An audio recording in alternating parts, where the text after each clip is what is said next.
In my past life, I married Michael Davis with boundless joy, using my dowry to fill the financial deficits of the Davis family and sustain their expenses. When he returned triumphantly to his hometown, he brought back a wife and child, forcing me to accept that woman as his second wife. Later, I was maliciously framed and raped by an old widower in the estate. They seized my family fortune, destroyed my reputation, and I died on the very day Michael married his beloved.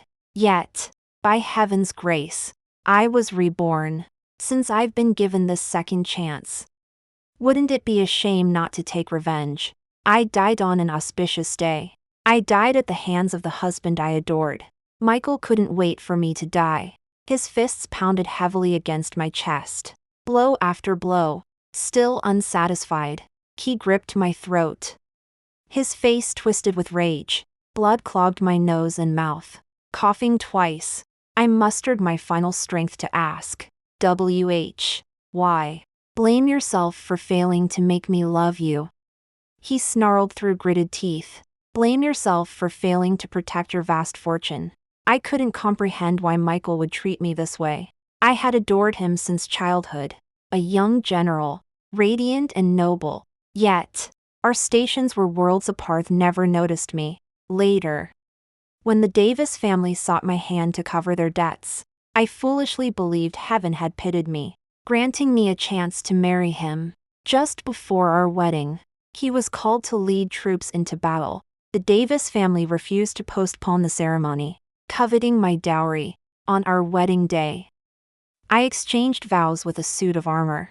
For 4 years, I served his mother diligently, managed every detail of the Davis estate, and poured my dowry into their endless debts.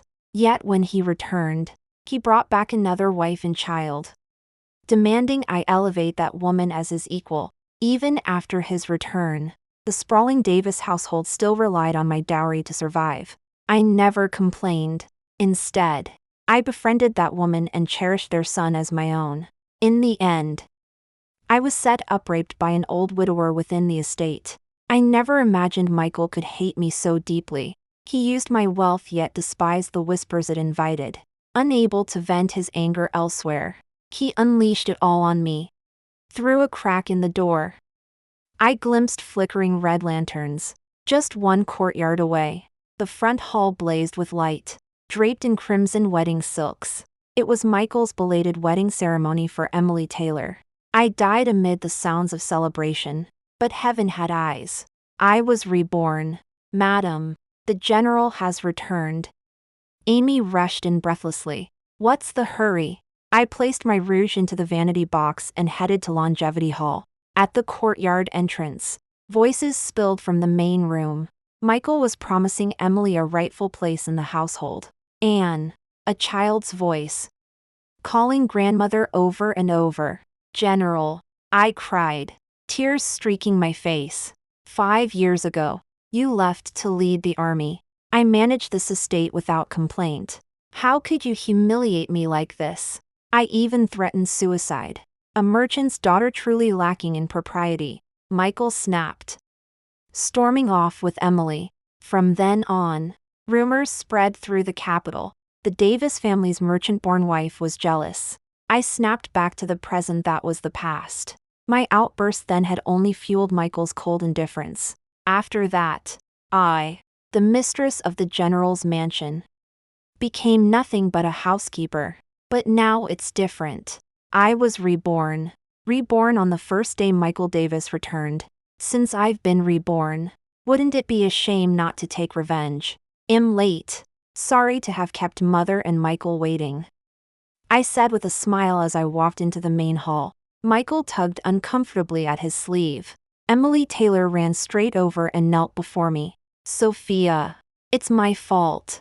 I beg you to see the child and let me stay like some stray animal. Before she finished speaking, tears streamed down her face. It was exactly the same as in my past life. Emily, get up, Michael said, helping Emily up and shielding her in his arms. I told you I wouldn't let you be wronged. Seeing their romantic scene in full swing, I sat down to drink tea on my own. Sophia, Emily has borne me children. She's not some stray animal to be belittled by you. Look at that. What a loving pair. I slammed my teacup down hard on the table. The room fell silent. Michael watched me warily, just as everyone held their breath expecting an outburst. I looked up with a gracious smile. Being a concubine might humiliate Miss Taylor. How about making her a cowwife with equal status to me? What do you think, Michael? Michael didn't expect me to suggest elevating her to cowwife and was speechless for a moment. Emily even choked back the tears shed prepared. I told you Sophia is sensible. Now you believe me, Michael's mother said. Emily held out a box to me. Since it's my first time meeting you, sister. This red agate bracelet is a gift. I hope you don't mind. Red agate. I love it. My sister-in-law Jennifer Lee arrived late. In my past life, Jennifer wanted these beads, but Emily insisted on giving them to me, pressuring me until I had to accept. Later, she won Jennifer over and blamed me for it. Jennifer held a grudge against me ever since and eventually caused my death. I put on a friendly smile. Sister, you might not know, but wearing agate gives me headaches since childhood. Since Jenny likes it, give it to her. She's younger. And I shouldn't fight my sister-in-law over things. Jennifer happily took the beads, while Emily clenched her fist under her sleeve. That wasn't red agate. It was red musk beads. Wearing them long-term would make you infertile. With Michael back, Emily feared I'd have a son threatening her son's position. Since Jennifer wanted them, let her have them. After all, she was key to my miserable death in the past. Seeing how reasonable I was, Michael's expression changed. I never expected you to be so understanding, Sophia. These 5 years must have been hard on you, Michael said, taking my hand. As long as you're happy, Michael, it's no hardship. No hardship. Marrying you was just bad luck. A flicker of jealousy crossed Emily's face. Now that I'm back, I need to move back into the main residence. But Thomas Clark is still young, and Emily might struggle to care for him alone. Michael hesitated, unable to directly ask me to leave the main residence. After all, ID suggested making her a cowwife. Forcing me out now would seem greedy and invite criticism. No problem. Mrs. Taylor has worked hard raising the child. Today it'll clear out Windward Residence and move to Bamboo Grove Manor.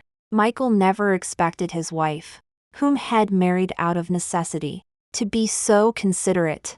In ordinary families, elevating a cowwife humiliates the first wife.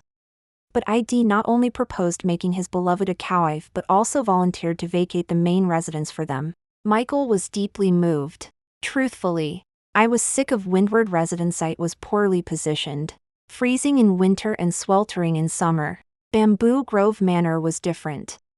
Nestled in bamboo groves and cool in summer. When I realized I'd been reborn, I'd already started packing my things from Windward Residence. It looked luxurious, but that was only because I'd furnished it with my dowry. Now that I'd moved, only an empty shell remained. That evening, Michael came to Bamboo Grove Manor. He arrived just as I had finished bathing, wearing a light lotus-colored gauzy long dress that made my skin appear as white as jade. Michael Davis' eyes were fixed intently, and his Adam's apple bobbed. I wasn't here for our wedding 5 years ago. And I wronged you. Now that I've returned home, I came to spend time with you first, Michael said as he walked over and sat down beside me. Amy Green laughed heartily. They'll take my leave now, wishing the General and Mrs. Brown eternal unity and love. Michael wrapped his arm around my shoulder, and I shuddered. Before death, his fierce face flashed in my mind. I suppressed my physical discomfort and leaned against him, counting the seconds. In my past life, his mother had forced him to come to my chamber, and shortly after he arrived, Emily Taylor's people showed up.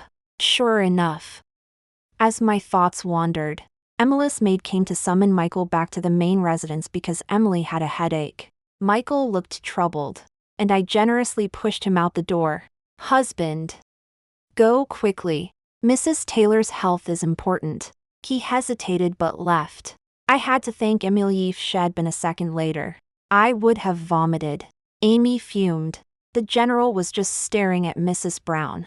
And I never knew that seemingly delicate Mrs. Taylor could be so scheming.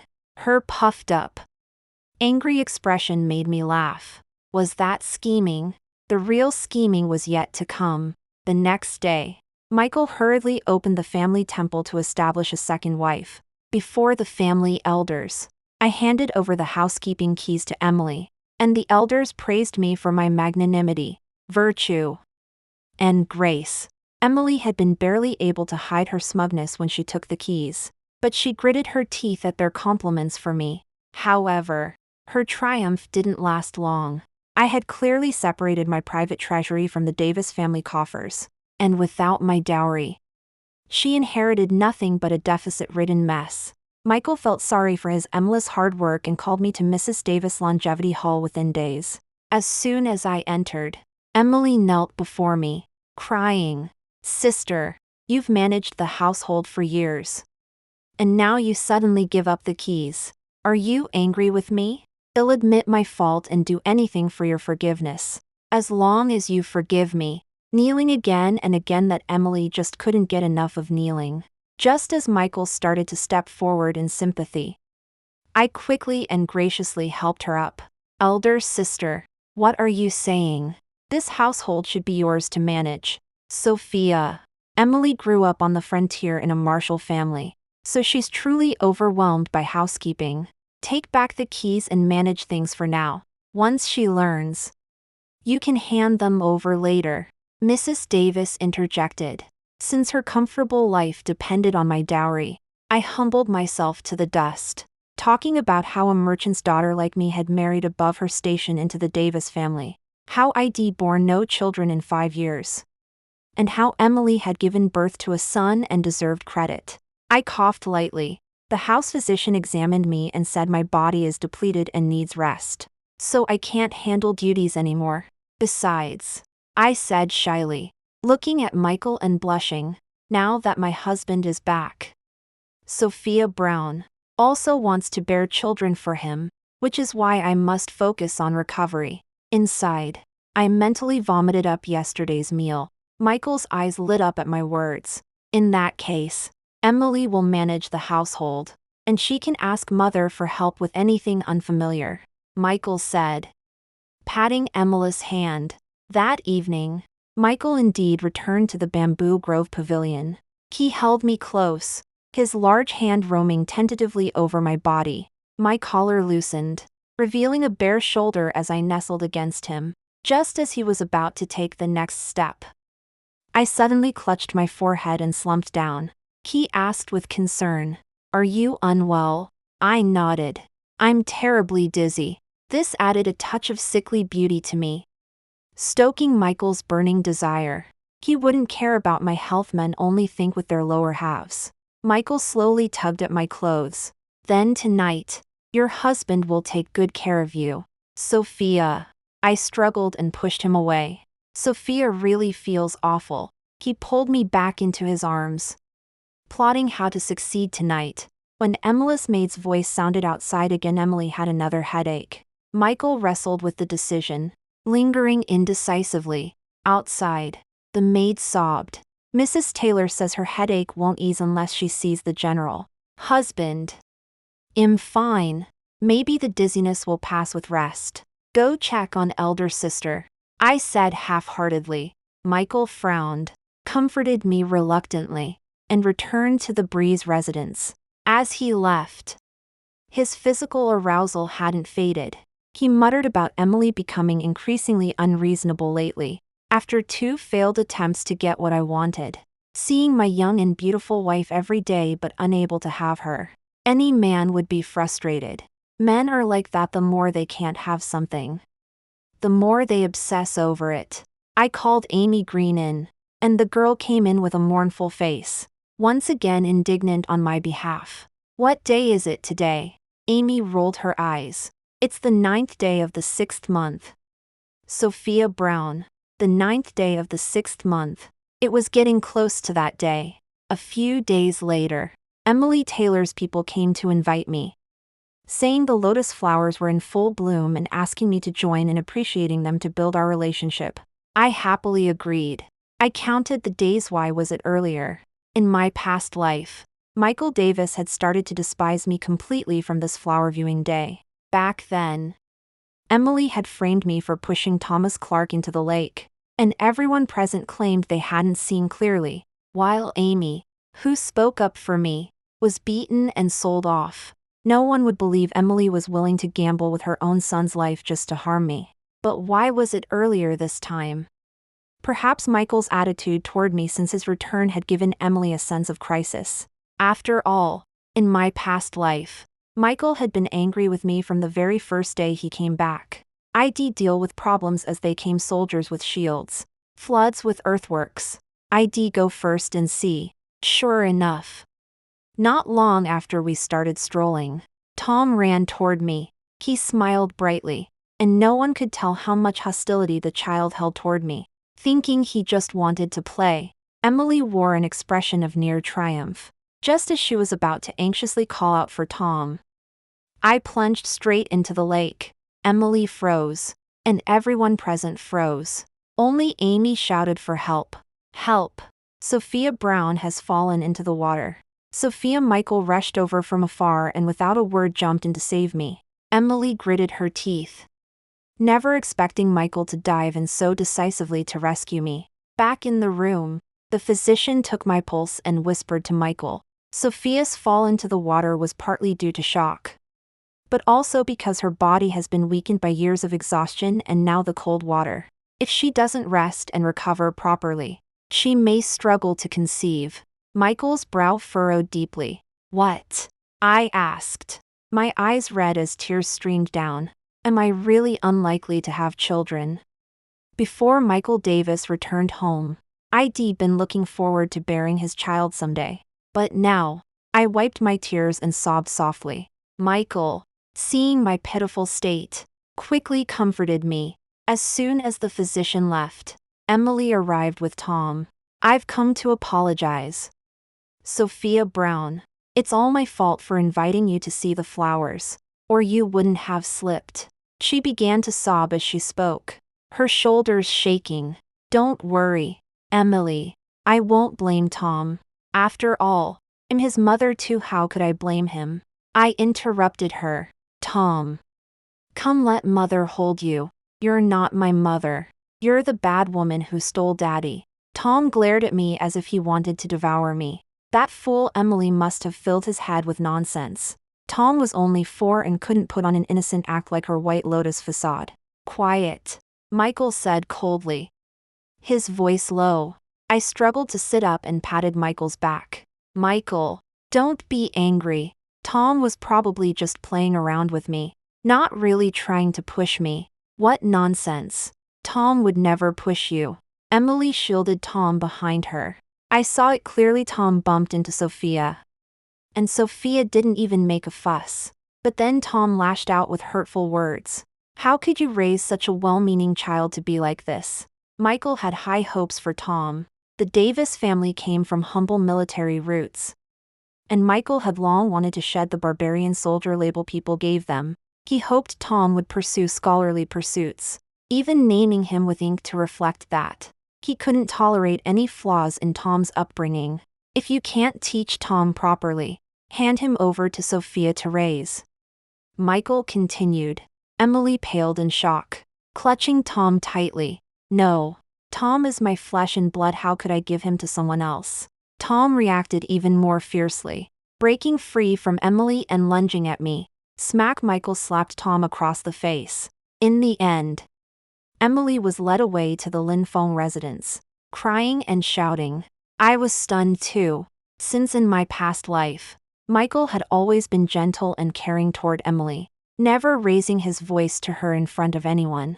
I had just changed into clean clothes, my hair still damp, my eyes still red from pretending to cry earlier. Michael Davis swallowed hard as he took in my pitiful and delicate appearance. Sophia Brown, I used to think your merchant background would make you vulgar and prone to jealousy like ordinary women. I never expected you to be so understanding and uncompetitive. He wanted to stay overnight. but I declined, citing physical discomfort. Jade. See the general out. Jade was a maid in my courtyard who had always dreamed of seducing Michael Davis, fantasizing about rising from servant to mistress overnight. In my previous life, my foolishly lovesick self discovered this and sold her off casually, which my sister-in-law Jennifer Lee blew out of proportion. Consequently, my reputation already marked as jealous gained another stain, arbitrarily mistreating servants. Seeing Michael's unusual concern for me today, that ungrateful Jennifer couldn't sit still and came to instigate Jade into seducing Michael. Fine then. I'd go with the flow and turn their scheme to my advantage. After all, I no longer cared how many women flooded this household. The me who adored Michael Davis had died long ago. Until I accomplish my goal, the more chaotic this household becomes, the better. Over the following days, whenever Michael visited, I deliberately arranged opportunities for Jade to be alone with him. True to form, Jade didn't disappoint within days. She successfully climbed into Michael's bed. Perfectly timed. Emily Taylor caught them red-handed, causing an enormous scene. That Mrs. Taylor kept crying and making a fuss. But the general didn't comfort her. Instead, he slapped her. Amy cracked melon seeds, gleefully gossiping with me. All men think with their lower halves, and Michael was no exception. I heard Jennifer had secretly hired someone to teach Jade bedroom techniques just to disgust me. That little minx mastered them thoroughly, developing such skills that Michael couldn't tear himself away. Emily thought her tantrum would win Michael back, but instead, he seized the opportunity to formally take Jade as his concubine. While Amy and I were huddled together gossiping, Jennifer arrived, looking smugly at my supposed misfortune. Don't be upset, sister-in-law. Brother is probably just seeking novelty. Besides, what man doesn't have multiple wives and concubines? Surely you're not that jealous. And really, if a woman can't hold her husband's heart, it's her own lack of skill. When I married into the Davis family, Jennifer was barely 10. I pitied her for losing her father young and doted on her endlessly. Little did I know I was nurturing a viper. After Jennifer left, Amy cracked a melon seed viciously. Miss Jenny is too much. Every hairpin and bracelet she wears was given by you, madam. Yet she parades your gifts into our courtyard to mock you. Jennifer's words echoed in my ears. If a woman can't hold her husband's heart, it's her own lack of skill. Who said I wanted Michael's heart? What I want is Michael's life. Since taking Jade, Michael spent every night in her Chingfeng courtyard. Emily would weep and make scenes whenever she saw him. So even if Michael wanted to return to the main residence, he dared not. She thought clinging to Michael meant securing wealth, never expecting to inherit a bankrupt estate.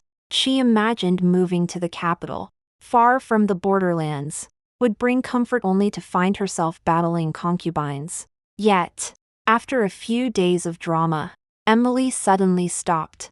She resumed her pitiful act, begging Michael to return to the main residence to tutor Thomas Clark. Ah yes, she still had her child as leverage. I subtly guided Jade, and soon the girl began pestering Michael daily about conceiving a child. They even started indulging in intimacy during daylight hours in his study. Tangled between these two women, Michael was thoroughly distracted, giving me the perfect chance to pursue my true goal. This time, I want the entire Davis family. Months ago, Jennifer became engaged to John Siki of the Zhao family. With the wedding approaching, Mrs. Davis summoned me to Yongsho Hall for a heart-to-heart. Heart-to-heart. More likely, the Davis family couldn't afford Jennifer's extravagant dowry or wedding feast. And Jennifer, being utterly vain, had thrown tantrum after tantrum at her mother. I hadn't seen my mother-in-law for a while. She'd grown noticeably thinner since I stopped managing the household. Yongsho Hall's delicacies, tonics, and gourmet foods had vanished. No wonder she'd lost weight. In my past life, this entire family destroyed me. After I was violated, they handed me a letter of divorce to protect their reputation and keep my dowry, funding them indefinitely. They publicly vowed to support me for life despite the divorce. Even the managers of my shops were deceived into unwavering loyalty to the Davis family. Everyone in the world praises the kindness of the Davis family and spurns me. A merchant's daughter. I died alone in the servants' courtyard of the Davis mansion and was thrown into a mass grave wrapped in a straw mat after death, looking at the seemingly kind-hearted old woman sitting on the seat. I wish I could rush up and strangle her. But it's not the time yet. I agreed to attend Jenny's wedding banquet. Time flew by.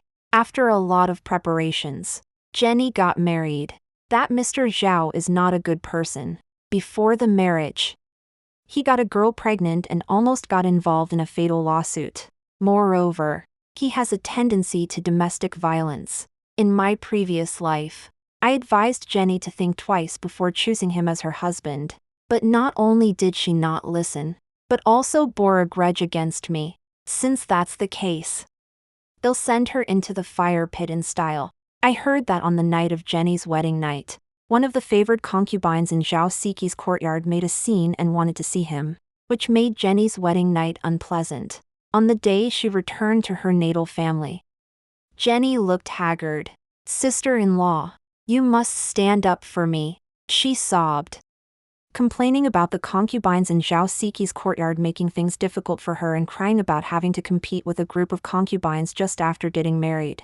I smiled faintly and gently patted her hand to comfort her. "Don't be sad, sister. Maybe the young master is just being fresh for now. It's normal for a man to have several wives and concubines. We can't let outsiders say that the daughters of our family are jealous. Besides, you once told me that it's a sign of incompetence if a woman can't hold her husband's heart. I'm incompetent and can't help you."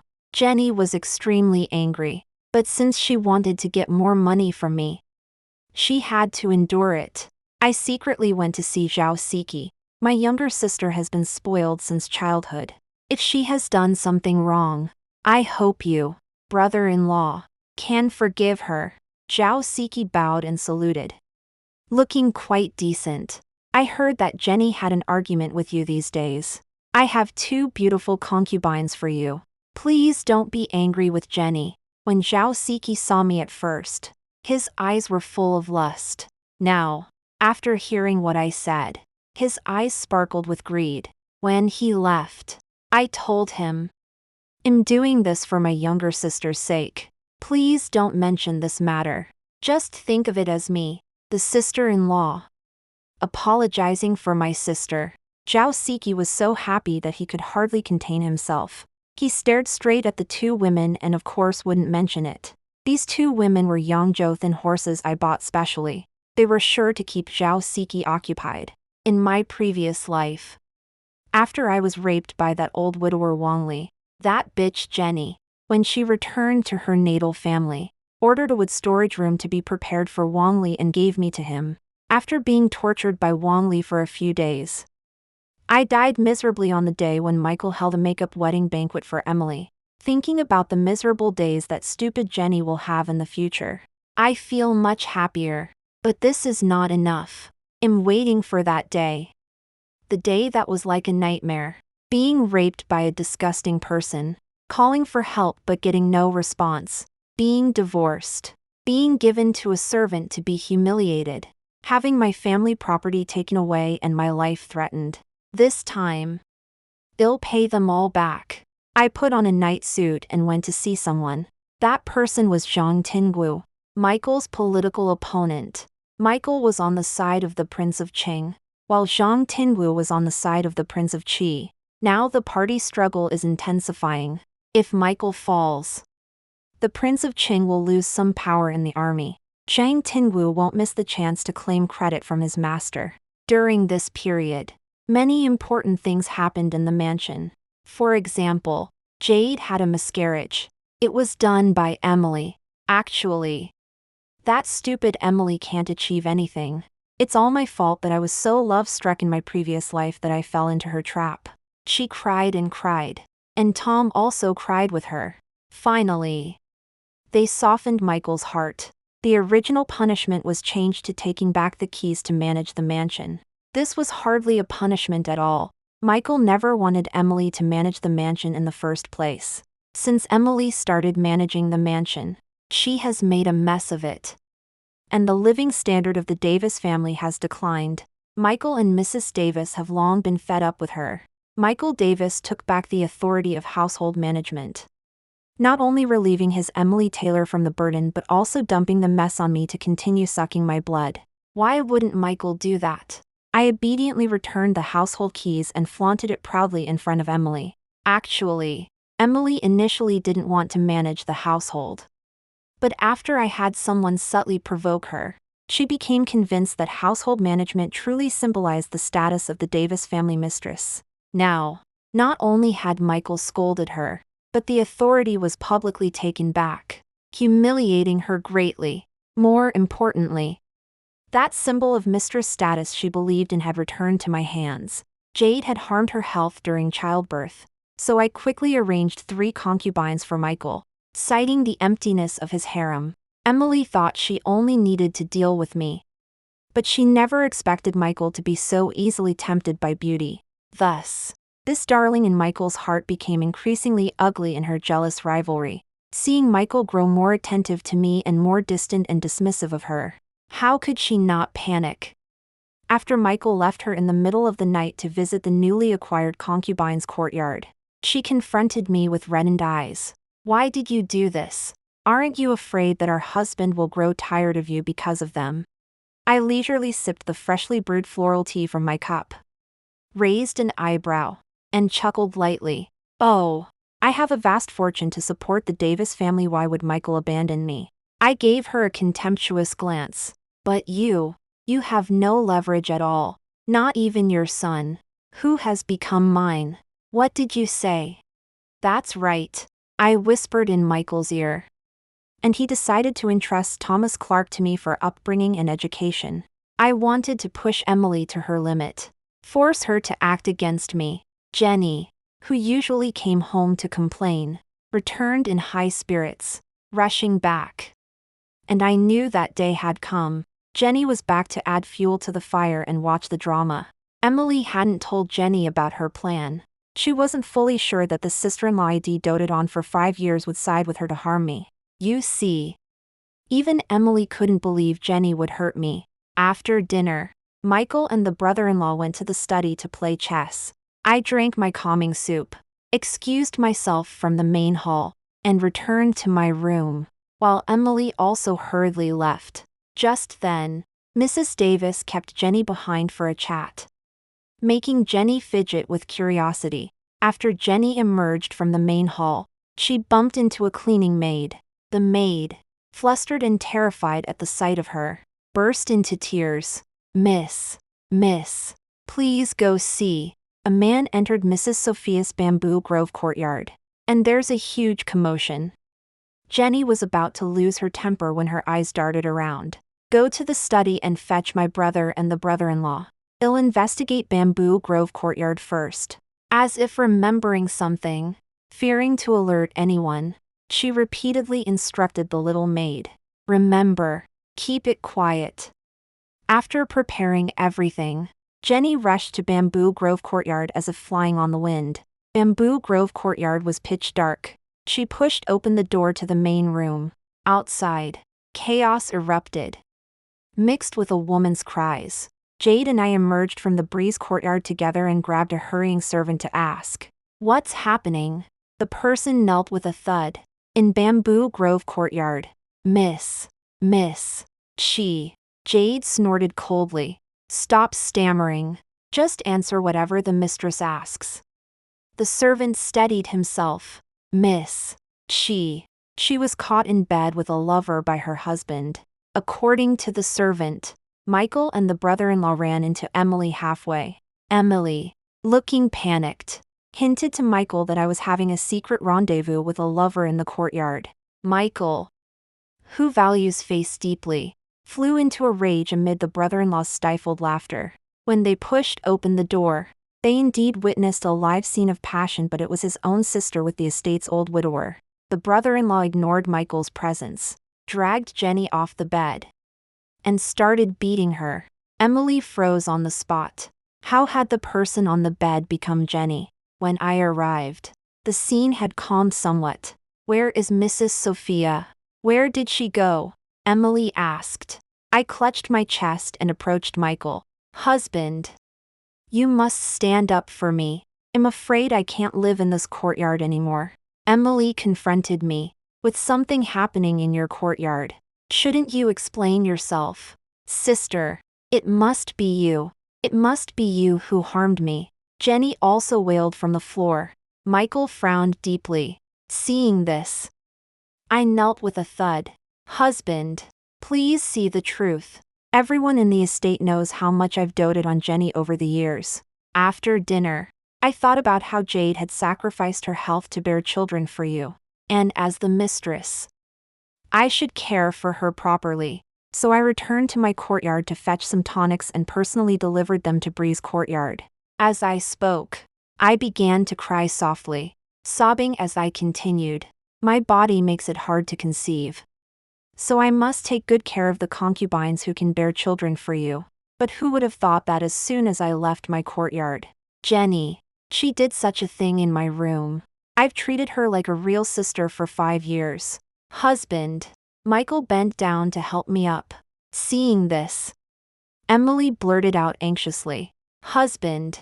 She's just sweet talking, you don't be fooled. Michael slapped Emily across the face. How dare you speak? Both are my wives. Sophia has worn herself out for me, but you harm offspring. Utterly wicked. After the uproar, Emily was sent back to the main residence under confinement, and Michael had the brother-in-law take Jenny away for punishment.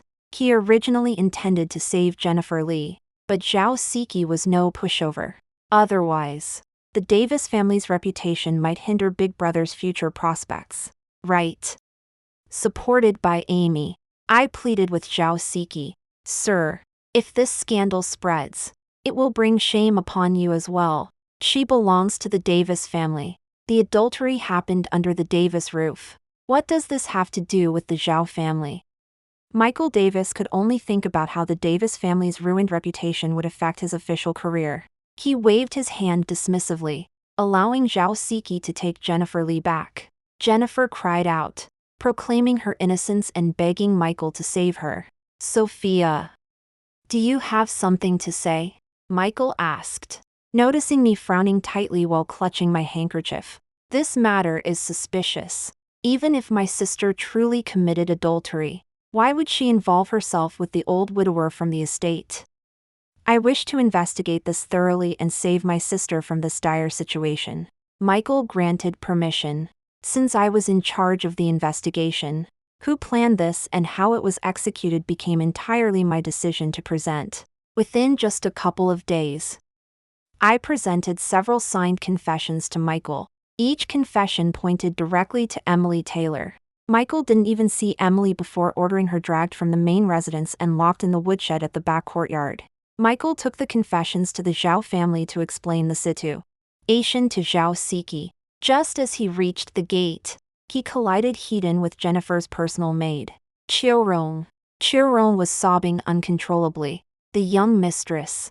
She's gone. Jennifer Lee. How did it feel to be raped by that old widower and falsely accused? Pity you died so miserably in the Zhao household. Unable to tell me yourself.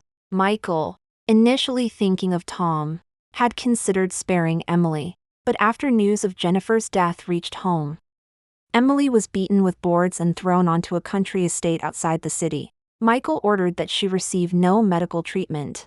A few days later, I went to see her personally under the pretext of inspecting the estate. She lay face down on a tattered bed, her flesh torn and bloodied, wounds festering and sticking together. Seeing me, she glared. It was you. You did this to me. I laughed, not answering her accusation. My husband has already given Tom to me. Should I cripple him while raising him, or pick a day to simply let him die? After saying this, I stood up to leave. Help. Someone is trying to harm the general's legitimate eldest son. Help. Please. Emily wailed with all her remaining strength. I instructed the estate matron to gag her. Not many days later, Michael received news of Emily's death. What I received was a handwritten letter from Zhang Tingwu. Michael's death sentence had finally arrived. before he could even grieve Emily's death. The gates of the Davis mansion were broken open by the Imperial Guards. Michael was imprisoned for embezzling military funds and forming cliques for personal gain. Shortly after, he was further accused of treason and colluding with the enemy. The entire Davis clan was imprisoned awaiting sentencing.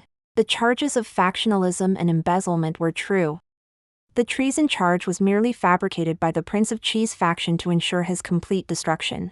Every single accusation was backed by evidence, and all the evidence had been presented to the authorities by me, Michael's own wife. The Emperor swiftly passed judgment.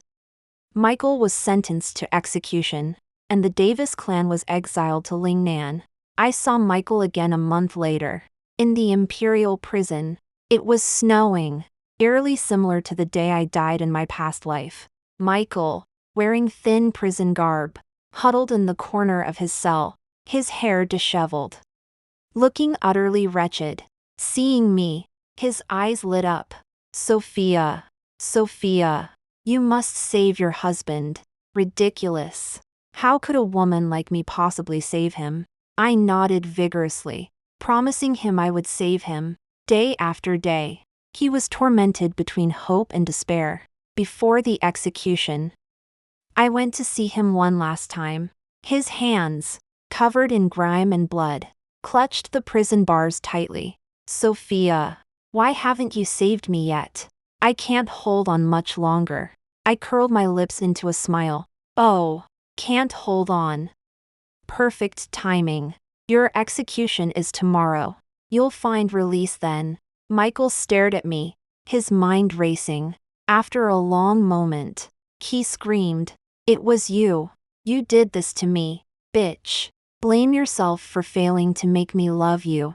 Blame yourself for failing to protect your precious general's mansion." I laughed heartily, the sound echoing through the prison. On the day of the execution, when the executioner's blade fell, everyone covered their eyes. I stood in place, staring fixedly as I witnessed Michael Davis being beheaded. On the way to exile in Lingnan, Michael Davis' mother did not last long and was abandoned in the wilderness by the guards. Jennifer Lee was raped and then beaten to death. Emily Taylor had also died painfully at a manor outside the city long ago, and was wrapped in a straw mat and thrown into a mass grave. And I, having righteously exposed my family's crimes, was permitted by His Majesty to divorce and return home, without being implicated. In the streets and alleys of the capital, people talked over tea about General Davis collaborating with the enemy and treason, all praising former Mrs. Davis for righteously exposing the family's crimes, and despising Michael for betraying the country for personal gain. Despicable and shameless. The sun set, and I sat in my newly purchased small courtyard, admiring the sunset glow, drinking my favorite jasmine tea. The end.